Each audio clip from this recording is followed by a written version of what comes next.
رضيت بالله بسم الله ربا الرحمن الرحيم. الحمد لله رب وبالإسلام العالمين. دينا الحمد لله وبمحمد الذي هدانا صلى الله لهذا عليه وما وسلم كنا سل لنهتدي نبيا لولا أن هدانا ورسولا. الله. ثم والصلاة والسلام على مبعوث رحمة للعالمين نبينا محمد وعلى آله وأصحابه ومن والاه. Ishimwe, ikuzo, icyubahiro ni ibya Nyagasani umurezi w'ibiremwa, Nyagasani watuyoboye ino nzira y'ukuri, inzira itunganye, inzira yahitiyemo intumwa zose zatubanjirije. Amahoro n'imigisha bisakare ku ntumwa yayo ari we Muhammadi, Imana imuha amahoro n'imigisha, we woherejwe ku ntumwa, we woherejwe kuba intumwa kugira ngo atugaragarize ukuri, kugira ngo atwereke inzira tugomba gucamo, kugira ngo atwereke uburyo tuzagera kwa Nyagasani wacu atwishimiye. Rero amahoro n'imigisha bimusakareho we n'abiwe n'abamukurikiye n'abazakomeza kumukurikira kuzageza ku munsi w'imperuka. Bavandimwe, turakomeza tugaragaza ukuri k'Ubuyisilamu ndetse n'ukuntu umuntu akwiye gukomeza agaragira Nyagasani we, n'uburyo abantu bategetswe kugaragira Nyagasani wabo batamubangikanya n'icyo ari cyo cyose, dore ko aribyo byari umuhamagaro w'intumwa n'abahanuzi. Turatangira ku ijambo aho umwanditsi atubwira ati bal arsala ilayna rasula. Allah subhanahu wa ta'ala ntiyigeze adutererana, ahubwo yatwoherereje intumwa n'abahanuzi. Yatwohereje intumwa ari we Muhammadi, Imana imuhe amahoro n'imigisha, ari we khatimu nabiyin, ari we wasoreje intumwa zose ndetse n'abahanuzi. Uwo rero Muhammadi niwe wasoreje intumwa zose zabayeho, dore ko twabonye ko Nyagasani yohereje intumwa nyinshi, yaba izo twabwiwe ndetse n'izo tutabwiwe. Rero inshingano nyamukuru y'intumwa Muhammadi yari ukuza kutwereka adusobanurira impamvu twaremwe, adusobanurira uko tugomba kugaragira Nyagasani waturemye, adusobanurira ibyo Nyagasani abuza, ari byo ku ikubitiro harimo shiriki, ariko kubangikanya Imana, ndetse no gukora ibindi byaha bigiye bitandukanye. Kandi ibi ngibi nizo zari inshingano nyamukuru z'intumwa zose zagiye zibaho. Rero intumwa Muhammadi, Imana imuha amahoro n'imigisha, ibyo byose yari bisobanuye. Wa addal amana, atugezaho ibyo yahawe byose na Nyagasani. Wa nasaha al umma, arangije agira inama umma ye, ayereka uburyo igomba kwitwara. Yerekanye rero buri kintu cyose. Watarakna ala almahajjati albayda layluha kanahariha la yazighu anha illa halik. Buri kintu cyose yasize kigaragara gitunganye, kibona, nta kintu umuntu, nta rwitwazo na rumwe umuntu azagira, uretse yuko uzaca ukubiri n'izo nama twagiriwe n'intumwa azaba yoramye. Aho rero niho tubwirwa ko famani ata'ahu, uzamwumvira dakhala aljana, uzumvira iyo ntumwa yasozereje izindi ari we Muhammadi, azinjira mu ijuru. Wa man asahu dakhala nar, n'umuntu uzamwigomekaho akanga kumva ibyo yazanye, akanga kumva inama mugira, akanga kumva uko agomba kugaragiramo Imana, uwo nguwo azinjira mu muriro, turusaba Allah ko yawuturinde. Niyo mpamvu Imana muri Qur'ani, muri suratul Maida aya 3, aho avuga ati ba'udhu billahi minash shaitani rajim, Imana iratubwira ati al-yawma akmaltu lakum dinakum wa atmamtu alaykum ni'mati wa raditu lakum al-islam dina. Nyagasani aratubwira ati uyu munsi nabuzurije idini ryanyu, ndetse yemwe mbasengerezaho ingabire zanjye, kandi mbashimira idini y'Ubuyisilamu kubabera idini. Ibyo rero ni ibigaragaza yuko intumwa Muhammadi yazanye idini y'ukuri, kandi umuntu uzaca ukubiri akajya mu rindi dini, uwo nguwo azaba mu manyagihombo, ndetse atazigera yemererwa irindi dini. Umuntu rero uzumvira iyo ntumwa akumva amategeko yahawe na Nyagasani, uwo nguwo azinjira mu ijuru.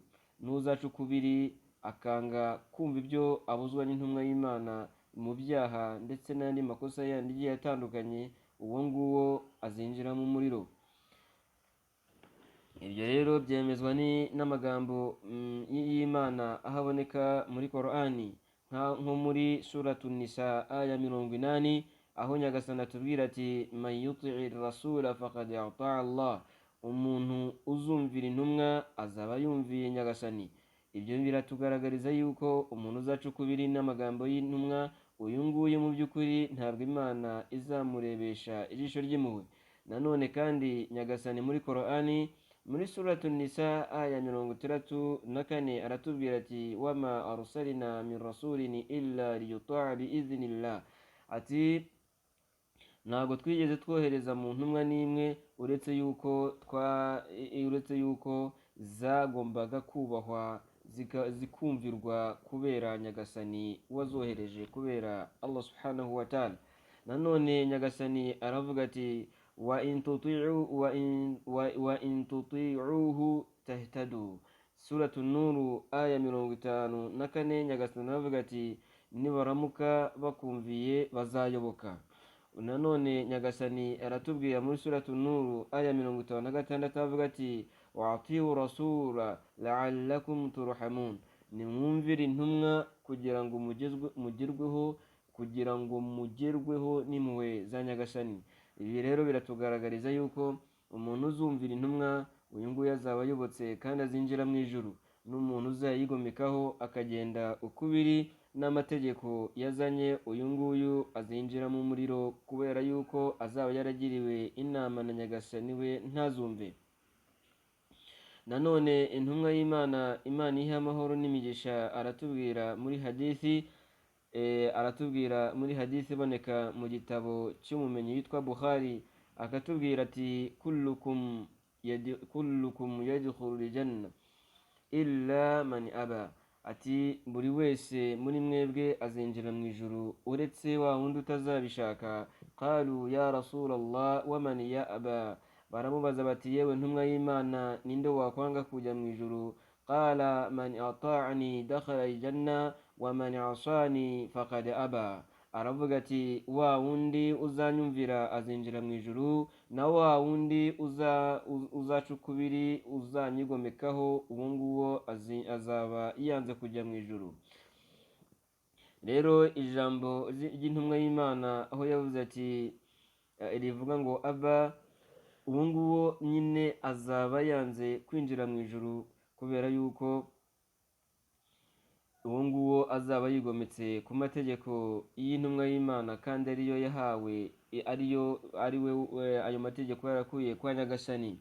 Nanone intumwa y'Imana iratugaragariza yuko buri wese ategetswe kuba umuyisilamu, aho atubwira nanone mu mvugo yayo, aho atubwira ati la yasma'u bi yahudiyyu wala nasraniyu thumma la yu'minu billadhi ji'tu bihi illa dakhala an-nar. Intumwa y'Imana, Imana imuhe amahoro n'imigisha, iratubwira iti la yasma'u bi yahudiyyu wala nasraniyu thumma la yu'minu billadhi ji'tu bihi illa dakhala an-nar. Iratubwira iti ntabwo umuyahudi cyangwa se umukirisitu bazaramuka bumvishije aho mvuzwe, bazaramuka bumvishije aho ndi kuvugwa, hanyuma nibarangiza ntibemere ibyo nazanye, ntibemere ibyo navanye kwa Nyagasani, uretse ko abo ngabo bazinjira mu muriro. Bavandimwe rero turabahamagarira kuba abayisilamu, kubera yuko iyi ni imvugo y'intumwa y'Imana Muhammadi, Imana imuha amahoro n'imigisha, kandi ni imvugo y'ukuri. Kuba rero umuntu uzumva aho Muhammad avugwa yarangiza ntiyumve ibyo yazanye, ntakurikire ibyo yazanye, uyu nguyu nta kabuza nk'uko intumwa bivuga, uyu nguyu azinjira mu muriro. Nanone ibi ngibi biremezwa nanone n'imvugo y'intumwa y'Imana, n'imvugo y'Imana muri Qur'ani, muri suratul Muzammilu, aho Nyagasani avuga ati inna arsalna ilaykum rasulan shahidan alaykum kama arsalna ila fir'auna rasula fa'asa fir'aunu ar-rasula fa'akhadnahu akhdha wabila. Allah aratugaragariza yuko aratubwira ati mu by'ukuri twaboherereje intumwa ari umuhamya kuri mwebwe nk'uko twoherereje farawo intumwa. Mu by'ukuri farawo yigomeka ku ntumwa, farawo arangije yigomeka ku ntumwa, nyagasani aramufata mu buryo bw'igitangaza kandi amugira ikimenyetso kuzageza ku munsi w'imperuka. Ibi rero bavandimwe biratugaragariza ko umuntu wigometse ku ntumwa nta herezo ryiza afite. Umuntu wigometse ku ntumwa yoherejweho mu by'ukuri aba ari mu nzira y'ubuyobe kandi iherezo rye riba ari ribi. Umuntu rero uzumvira ya ntumwa uwo nguwo azinjira mu ijuru, hanyuma uzayigomekaho azinjira mu muriro. Iyo ngiyo rero niryo tandukaniro ry'abemeramana n'abahakanyi. Iyo bavuze ngo umuntu ni umuhakanyi nuko aba yanze gukurikira Imana n'intumwa yayo, uyu nguyu aba ari umuhakanyi shar'an. Uyu nguyu mu mategeko y'Ubuyisilamu aba ari umuhakanyi kubera ko yanze kumvira Imana n'intumwa ye. Kutumvira Imana rero ibyo ngibyo ni ubuhakanyi, no kutumvira intumwa ni ubuhakanyi. Rero Imana yohereje intumwa nanone nk'uko tumaze kubibona yuko muri dalili iboneka muri suratul Muzammiru yuko nyagasani atubwira ati inna arsalna ilaykum rasula, twaboherereje intumwa. Iyo ntumwa rero nta yindi iri kuvugwa, ni intumwa Muhammadi, Imana imuhe amahoro n'imigisha. Nanone nyagasani aho yatubwiye ati arsalna, yatwoherereje.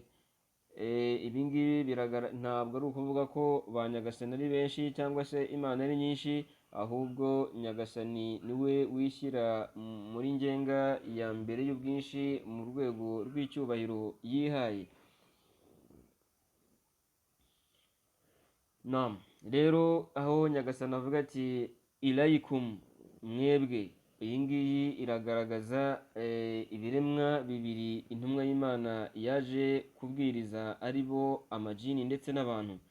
Intumwa y'Imana yari intumwa ku majini ndetse ikaba n'intumwa ku bantu. Ibi twabivuze mu isomo ryacu ryabanje ku kijyanye n'amajini, yuko amajini ari ibiremwa mu biremwa bya nyagasani. Harimo rero nk'uko twabisobanuye, harimo ayigometse, harimo n'ayemeye Imana. Nanone abantu ni abantu bose, ntabwo ari abantu b'agace runaka. Uyu ni umwihariko w'intumwa Muhammadi, Imana imuhe amahoro n'imigisha, kubera ko izindi ntumwa zagendaga zoherezwa ku bantu babo aho bavuka. Urugero nk'intumwa y'Imana Yesu yoherejwe ku Banyayisiraheli, ntabwo yigeze yoherezwa ku bantu bose. Ibyo ngibyo twabisanga muri Bibiliya ndetse no muri Korani, yuko intumwa y'Imana Yesu aho anatubwira ati mu by'ukuri njyewe ntabwo nigeze noherezwa ku bantu bose uretse ku muryango wazimiye w'Abanyayisiraheli. Na gihamya nyinshi rero muri Korani zigaragaza ubutumwa bwa Yesu, nuko atari ku bantu bose. Abantu bose rero ni umwihariko w'intumwa y'Imana Muhammadi, niyo yoherejwe ku bantu b'isi yose yuko bategetswe kumwemera kuzageza ku munsi w'imperuka. Intumwa y'Imana Muhammadi, Imana imuhe amahoro n'umugisha, yazanye ubutumwa buzageza ku munsi w'imperuka kandi bukaba ari igihamya ku bantu nta gushidikanya, ku buryo uzaramuka atamwumviye uwo nguwo nta rwitwazo azagira. Ibyo nanone tubisanga muri Korani muri suratun Nisa umurongo w'165, aho inyagasani atubwira ati rusulan mubashirina wa munzirina lialla yakuna linnasi ala Allahi hujjatun ba'da ar-rusuli. Allah subhanahu wa ta'ala aratubwira ati intumwa zije kuburira zije kugeza inkuru nziza ndetse no kuburira abantu kugira ngo hatazabaho abantu batazagira urwitwazo kwa nyagasani nyuma y'uko bamaze kugerwaho n'intumwa. Ibi rero biragaragaza yuko natwe intumwa Muhammadi yatugezeho, nta gushidikanya rero nta no kuzagera urwitwazo wa wundi uzumvaho intumwa y'Imana Muhammadi avuzwe ntabaze ibye, ntakore researching abaze se intumwa y'Imana Muhammadi ni muntu ki, yaje ite, gahunda yayo yari iyihe, ese yavukiye he, byayigendekeye bite, gakora ubushakashatsi amenye ku ntumwa y'Imana Muhammadi, abaze abayisilamu kugira ngo amenye iby'iyo ntumwa ejo atazavaho agira ikindi avuga. Kandi natanabibaza nabwo kuba atarabibajije ubwabyo nabyo bizamushinja ejo ku munsi w'imperuka. Nanone ntabwo azigera umuntu aba agomba gushakisha akagira ubumenyi, agashakisha akamenya iby'iyo ntumwa, ejo atazavuga ngo njyewe ntabwo namenye, ngo njyewe ntabwo biriya byari itegeko kuri njyewe, ngo njyewe sinamenye ibya bito byo ntari nemerewe. Ibyo ngibyo nta rwitwazo azagera, kubera yuko inkuru yamaze kumugeraho. Nta gushidikanya rero ko Imana izayimubaza. Nanone nyagasani aratubwira ati ni uko nguko twabagize umuryango wo hagati kugira ngo mube abahamya ku bantu, hanyuma n'intumwa ibabere umuhamya. Ibyo rero nta gushidikanya ko aba bantu nta rwitwazo bazagera ku munsi w'imperuka, kubera yuko abantu bazaba barababwiye ndetse bazaba barababayemo. Nta mpamvu rero yo kutabaza iby'ubuyisilamu. Intumwa y'Imana Muhammadi ku munsi w'imperuka izashinja umma ye yuko yabagejejeho ubutumwa, yuko ibyo yahawe na nyagasani byose yabibagejejeho. Nta rwitwazo rero buri wese azagira ku munsi w'imperuka, kubera yuko azaba yaragezweho n'urumuri, azaba yarabonye aho ubuyisilamu buvugwa. Nta rwitwazo rero ku munsi w'imperuka.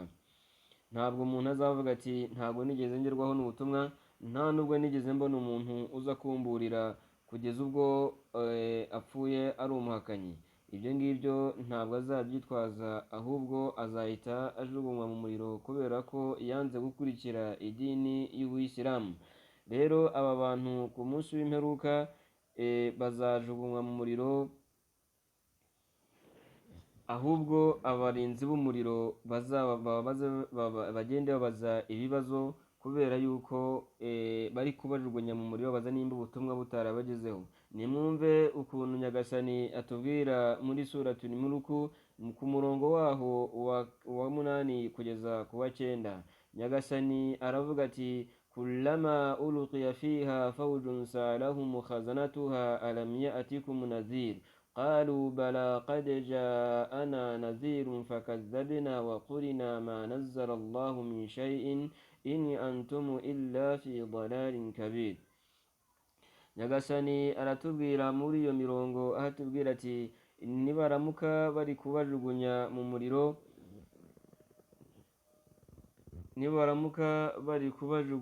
mu muriro, abarinzi b'umuriro bazababaza bati ese ntabwo mwagezweho n'umuburizi? Bazavuga bati nibyo twagezweho n'umuburizi, ariko iyo umuburizi yatugeragaho twaramuhimbiraga tukamwamagana, tukavuga tuti ntabwo nyagasani yigeze ibi bintu abikumanurira. Ntabwo bamuhakanya bavuga bati ntabwo wowe uri intumwa y'Imana, ntabwo ibyo uri kuvuga ari ukuri.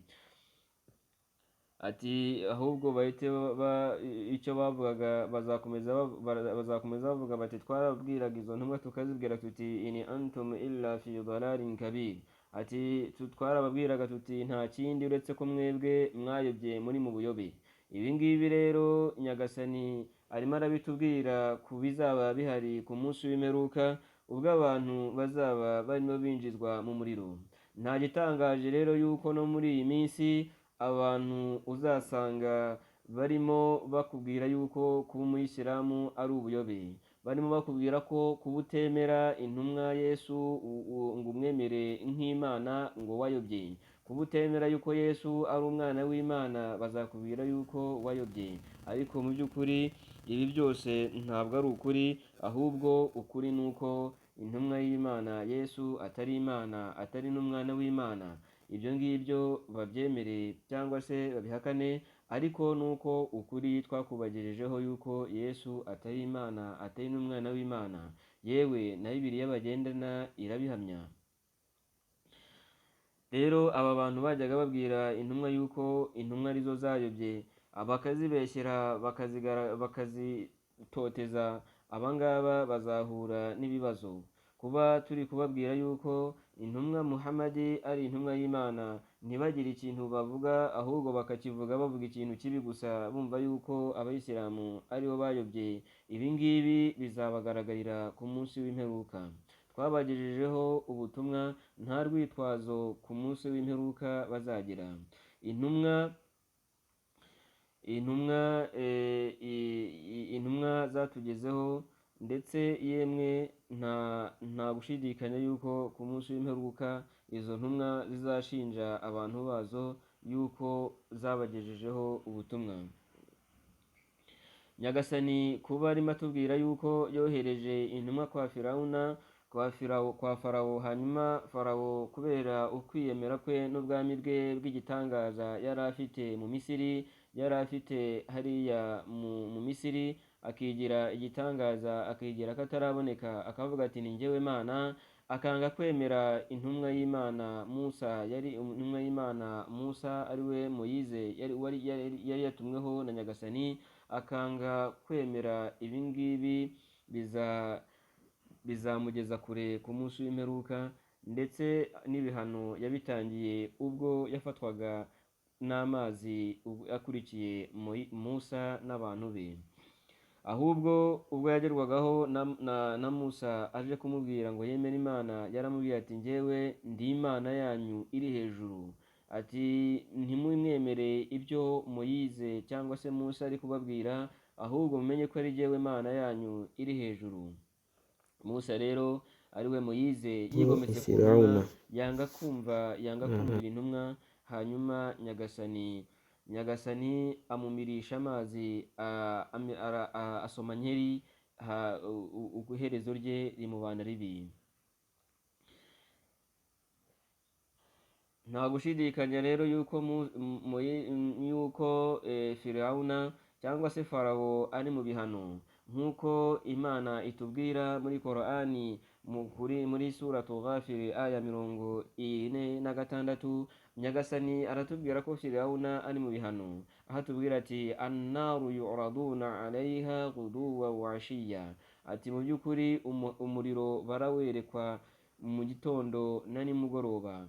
Ibi ni ibigaragaza rero yuko Firawuna ahari ndetse n'abantu be banze kwemera intumwa y'Imana Musa, abangaba bari mu bihano hariya mumva kuzageza ku munsi w'imperuka. Ibi rero ni ibigaragaza iherezo ry'abantu babi, dusaba Nyagasani ko yaduha iherezo ryiza. Kandi Nyagasani aravuga ati nubwo bari mu bihano, ariko ku munsi w'imperuka nabwo bazazukira mu bindi bihano, aho Nyagasani atubwira muri suratu Ghafir aya ya 46, akavuga ati wa yawma taqumu as-sa'atu udkhilu ala fir'auna ashadda al'azab. Nyagasani aravuga ati ibyo bihano bazabibamo kuzageza ku munsi w'imperuka, kandi umunsi bazazuka bazinjizwa mu bihano bikomeye kurusha ibyo babagamo, ibihano bikomeye cyane. Ibi rero ni ibihano bikomeye Firawuna ariwe Farawo yahuye nabyo. Igihano cya mbere ni uko yamize nkeri, yaragiye afatwa n'amazi amira nkeri. Ikindi gihano yahuye nacyo ni uko ari guhanwa mu mva ye. Ikindi gihano gikomeye nanone ni kwizuka azazukira mu bihano biremereye cyane. nta gushidikanya rero yuko n'umuntu uzigomeka ku ntumwa y'Imana Muhammadi, Imana imuha amahoro n'imigisha, nawe azahura n'ibihano bikomeye kurusha ahubwo n'ibya Firawuni, kubera ko Firawuni yigometse ku ntumwa y'Imana Moyize, kandi Moyize ntabwo yari yaratumwe ku bantu bose, ariko Muhammadi we yatumwe ku bantu bose. Bigaragaza rero ko Muhammadi niwe uri imbere cyane kuba uwamusuzugura yahura n'ibihano bikaze kurusha. Ibi rero tujye tubyitondera nyamuneka, abantu turabahamagarira kuba abayisilamu. Nyagasani rero yamugize akabarore kuzageza ku munsi w'imperuka, dusaba Nyagasani ko atadufata ngo atugire urwibutso rubi ku bantu tuzasiga inyuma. Nanone Nyagasani twibuka yuko la yarda an yushraka ma'ahu fi ibadatihi ahadun. Nyagasani ntabwo yishimira umuntu wamubangikanya, ntabwo Nyagasani ajya yishimira umuntu wamubangikanya. Kirazira rero yuko twazabangikanya Nyagasani wacu tukazapfa turababangikanya Mana. Nk'uko rero twababwiye yuko dutegetswe gukurikira Imana n'intumwa yayo, ariko rero iyo tumaze kuyikurikira nyamuneka no kuyigaragira tugomba kubikora neza, tutongeyemo ibangikanyamana nanone, kandi twaramaze kwemera Imana. Hari abantu basenga Imana bagasenga Allah, ariko bakagaruka bakajya mu mapfumu. Ibyo nabyo nta kintu baba bakoze, baba bari kuvomera mu kiva, kubera yuko ugomba kwemera Imana ukayemera wese, nta na gatoya usize inyuma. Ni kubw'ibyo rero intumwa y'Imana Muhammadi, Imana imuhe amahoro n'imigisha, yatweretse uko tugomba kugaragira Nyagasani tutamubangikanyije n'icyo ari cyo cyose. Mu gihe twamaze kwemera ko nta yindi Mana iriho ikwiye gusengwa mu kuri uretse yo, tugahamya Muhammadi ko ari intumwa ye, tugomba nanone tugomba kumugaragira tutavanzemo n'ibangikanyamana, kubera yuko kugaragira Imana kwivanzemo kuyibangikanya, ntabwo Imana ijya yakira uko kumugaragira, ntabwo ijya yakira ayo masengesho mu gihe cyose wayakoze unabangikanya Imana. Kirazira rero, kiraziririzwa ku muntu wamaze kwemera Imana kuba yagerekaho nanone kongera kuvangamo ibindi byo kuba yayibangikanya. Ibada rero cyangwa se kugaragira Imana bigomba kwemerwa igihe cyose wagize uguharira Imana icyo gikorwa, ukayisenga nta kindi na kimwe uyibangikanyije, ukayiharira icyo gikorwa cyawe, nibwo Imana izakwemera icyo gikorwa, ikacyakira, ikakikubikira, ikwereka ibihembo byacyo ku munsi w'imperuka. Kubera ko igikorwa cyo kuyigaragira iyo kivanzemo no kuyibangikanya kirangirika. Ni uko nguko Imana itubwira muri suratu Zumar aya 65, aho Imana itubwira iti walaqad uhiya ilayka wa ila alladhina min qablik la in ashrakta la yahbatanna amaluk wa latakunanna min al-khasirin. Nyagasani aratubwira ati ni uko nguko twaguhishuriye ndetse tunahishurira n'abakubanjirije yuko nuramuka ubangikanyije Imana, ibikorwa byawe bizangirika, kandi ku munsi w'imperuka uzaba uri mu banyagihombo. Nanone Nyagasani aratubwira muri suratul An'am aya umurongo wa 88, Nyagasani atubwira ati walau ashraku lahabita anhum ma kanu ya'malun. Nyagasani aravuga ati iyo baramuka babangikanyije twari kuburizamo ibyo bakoze tukabigira imfabusa. Ibyo rero ni ibigaragaza yuko niyo wiyemeje gusenga Imana ukayigaragira, iyo wiyemeje gukora ibikorwa kugira ngo Imana ibyakire, kirazira ko washyiramo ibangikanyamana, kirazira yuko wabiharira undi cyangwa se wabisangiza undi ngo ube ari ubitura mu cyimbo cyo kubitura Nyagasani, cyangwa se ngo ubikore kugira ngo abantu bagushime, cyangwa se ngo ubikore ngo nyuma ujye kumubangikanya, ujye mu bapfumu cyangwa se ujye mu barozi.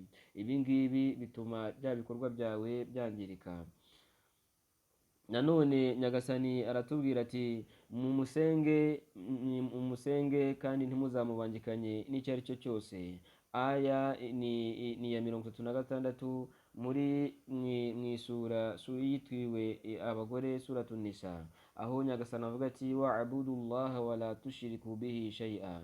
Nanone Nyagasani aravuga arimo agaragariza abantu ko tugomba kumusenga tutamubangikanyije n'icyo ari cyo cyose, aho atubwira ati wama umiru illa liya'budullaha mukhlisina lahu ddina hunafa.